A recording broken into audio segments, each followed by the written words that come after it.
Em, kalau kalau untuk yang sudah kalau secara strategi politik kayaknya terlalu prematur. Tapi kalau untuk Giring ya karena memang pasti akan butuh waktu untuk belajar memahami pola dan sistem segala macam dan tidak menutup kemungkinan bisa berubah di tengah jalan atau di pas menjelang-jelang itu tidak menutup kemungkinan bisa jadi berubah. Artinya dengan posisi Giring berada di partai yang termasuk baru, Hansnya seperti apa, Kang? Oh, partainya baru ya? PSI. Ya itu kan termasuk di Pilpres yang kemarin tuh, yang ikut rame juga gitu kan? Ya memang ya aduh bingung saya mengomentari ya. Ya kaget juga, demi Allah saya baru dengar juga ya kalau memang, tapi memang partai itu memang partai yang cukup berani mencoba membuat gebrakan-gebrakan terlepas soal hasilnya ya, tapi bikin gebrakan-gebrakannya lumayan sih, bikin hal-hal yang ya untuk secara pemberitaan lumayan seksi sih, jadi teman-teman wartawan juga langsung begini kan tuh langsung, alhamdulillah emang luar biasa ya, mudah-mudahan. Tapi itu bukan strategi politik, strategi pencitraan, tapi betul pencitraan partai, pencitraan yang lain-lainnya, dan betul-betul ingin mengabdi salah. Kalau memang ini bagian dari pencitraan, mudah-mudahan cepat sadar aja. Artinya posisi presiden dimunculkan seorang anak muda udah pas belum sih, Kang? Hari ini memang kalau boleh jujur, saya secara pribadi berharap bukan cuma presiden, bahkan kabinet dan beberapa hal memang harus banyak yang harus diremajakan, baik dari sisi pola pikir dan segala macamnya. Kenapa? Karena sekian lama, sekian tahun negara kita sudah cukup banyak yang teracuni oleh pola-pola pikir kepemimpinan, pola-pola pikir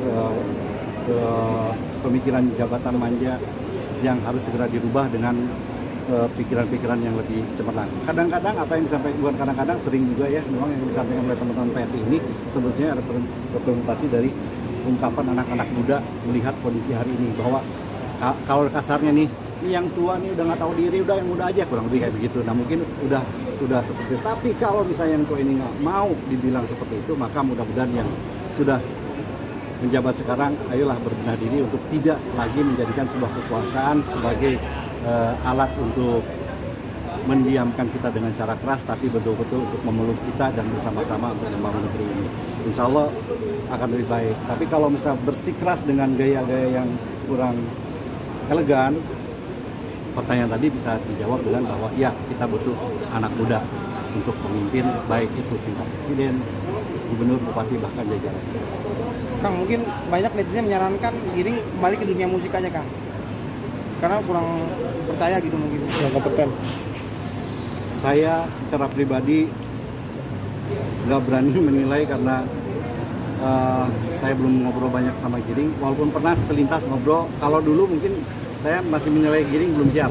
Oh enggak, belum siap nih. Pernah, tapi itu dulu, mungkin sekarang udah siap, saya nggak tahu, sudah lama saya nggak tahu. Tapi kalau dulu saya merasa bilang Giring belum siap, belum tahu banyak apa yang terjadi di dalam.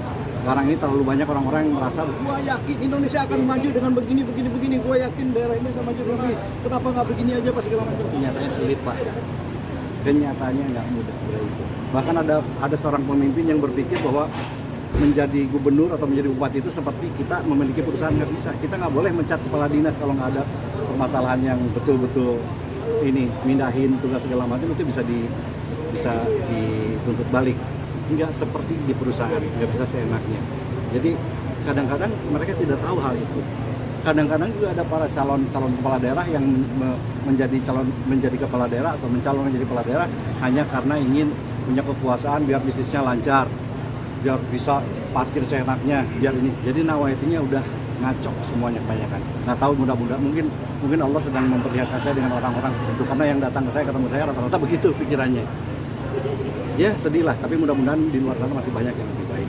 Kang, kalau dari kalangan selebritas mentok rata-rata di kepala daerah. Nah, posisi sekarang Giring mencoba bermain di ranah Pilpres. Itu berlebihan nggak sih, Kang?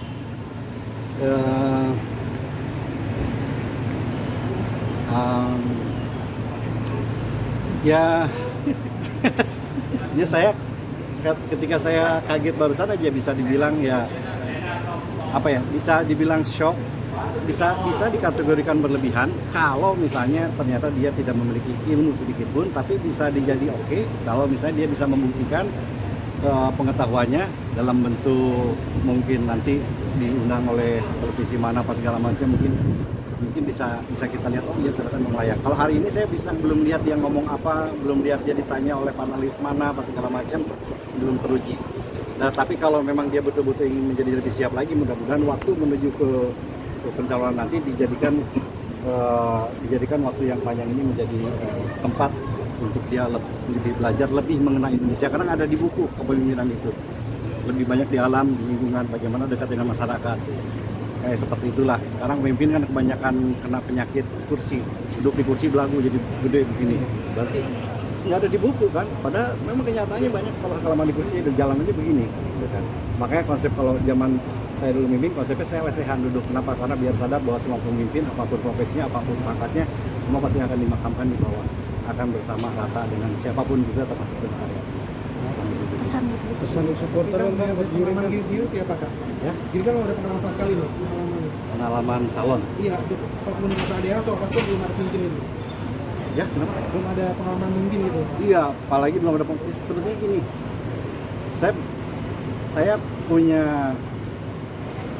saya punya teman pemimpin, saya wakilnya. Tapi dalam banyak hal, saya harus melakukan tugas pemimpin.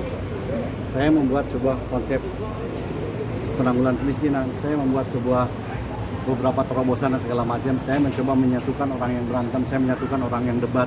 Saya mengajak para pejabat untuk sama-sama menjadi satu. Saya mengajak anggota dewan agar mencontoh konsep piagam Madinah yang dilakukan Rasulullah. Akhirnya saya lakukan tugas seorang pemimpin. Padahal saya belum pernah jadi pemimpin. Jadi bisa tidaknya menjadi pemimpin sebetulnya sangat tergantung dari di atas. Karena pemimpin ini bukan seperti profesi biasa. Ini adalah amanah suara rakyat dari Allah. Saya pernah dibilang oleh seorang gubernur, wah Kang Diki pinter ya, atau bisa hafal begini. Enggak, saya cuma lulusan SMA Pak. Saya cuma lulusan SMA, saya jadi pejabat itu saya nggak tahu karena Allah. Saya bisa membuat program ini, saya membuat RKPD, RPJMD pola seperti ini bukan karena saya pintar, karena saya nggak sekolah, cuma lulusan SMA. Kenapa saya bisa?